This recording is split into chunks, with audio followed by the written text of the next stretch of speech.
আজকে আমি আপনাদের সঙ্গে শেয়ার করব গ্যাস না জ্বালিয়ে 5 মিনিটে মিষ্টি তৈরির রেসিপি। আর বানানো খুব সহজ।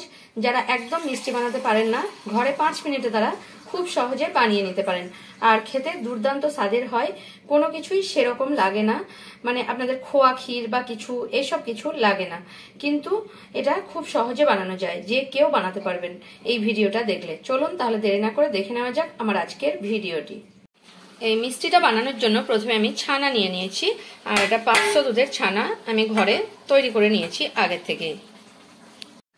আর এখানে 4 চামচ এরকম নর্মাল চামচ একটা, এই চামচের 4 চামচ চিনি আমি গুঁড়ো করে রেখেছি গ্রাইন্ডারের জারে। খুব বেশি দিলে ভালো লাগে না, এই মিষ্টিটা যদি মিষ্টি বেশি হয় তাহলে কিন্তু একদমই ভালো লাগবে না, সেই কারণে আমি 4 চামচকে গুঁড়ো করে নিয়েছি, তার মধ্যে দিয়ে দিচ্ছি।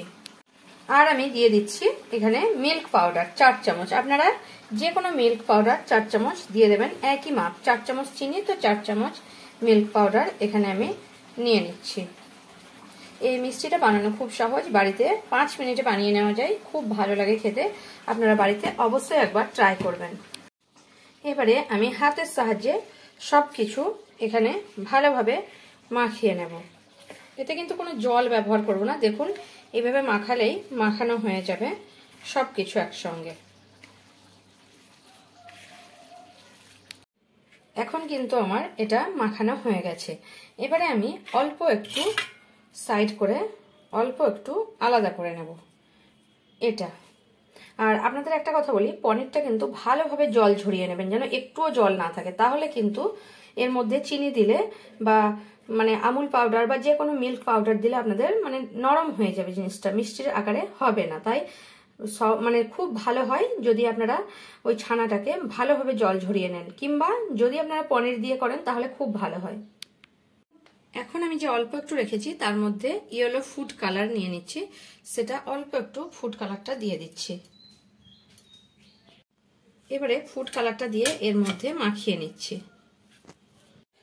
এবারে আমি হাতের মধ্যে একটু ঘি নিয়ে নেব, এভাবে একটু ঘি হাতের তালুতে মাখিয়ে নেব। আপনারা চাইলে সাদা তেলও মাখিয়ে নিতে পারেন। এবারে অল্প একটু আমি এভাবে নিয়ে নিচ্ছি হাতের তালুতে, আর এভাবে গোল করে নিচ্ছি। গোল করার পরে এভাবে বাটির আকারে একটু করে নিচ্ছি। এবারে যে ইয়েলো রেখেছি এই ইয়েলোটা একটু এর মধ্যে ভরে দিচ্ছি এভাবে, আর এভাবে 2 সাইড ধরে মুখটা বন্ধ করে দিচ্ছি। এভাবে দিয়ে একটু গোল আকারে এভাবে করে নিচ্ছি, হালকাভাবে এভাবে এটা করে নিলাম। একটা রেখে দিলাম, তারপরে আমি দেখাবো কি করব। এভাবে আমি সবগুলো করে নিচ্ছি। এখন আমি মিষ্টিগুলো বানিয়ে নিয়েছি, আর এগুলোকে একটু লুক দেওয়ার জন্য আমি রাংতা পেপার নিয়ে নিয়েছি, এগুলো আমি একটু লাগিয়ে দেব। এই রাংতা পেপারগুলো নিয়ে এইভাবে আমি একটু একটু করে লাগিয়ে দিচ্ছি, এখানে একটু এখানে একটু, এইভাবে দেখতে একটা খুব সুন্দর দোকানের মতো লুক আসবে। এখন আমি হাত দিয়ে রাংতা পেপারগুলো লাগিয়ে নিলাম। এবারে আমি মিষ্টিগুলোকে এভাবে তুলে নেব এখানে একটা প্লেটে, আর এখানে এভাবে কেটে নিচ্ছি আমি। আর উপর থেকে আমি একটু পিস্তা কুচি ছড়িয়ে দেব। আর আপনাদের দেখাই ভিতরটা, দেখুন হালকা মতো কালার এসছে, একদম দোকানের কেনার মতো। এভাবে আমি প্রত্যেকটা আমি কেটে নেব আর পিস্তা ছড়িয়ে দেব উপরে।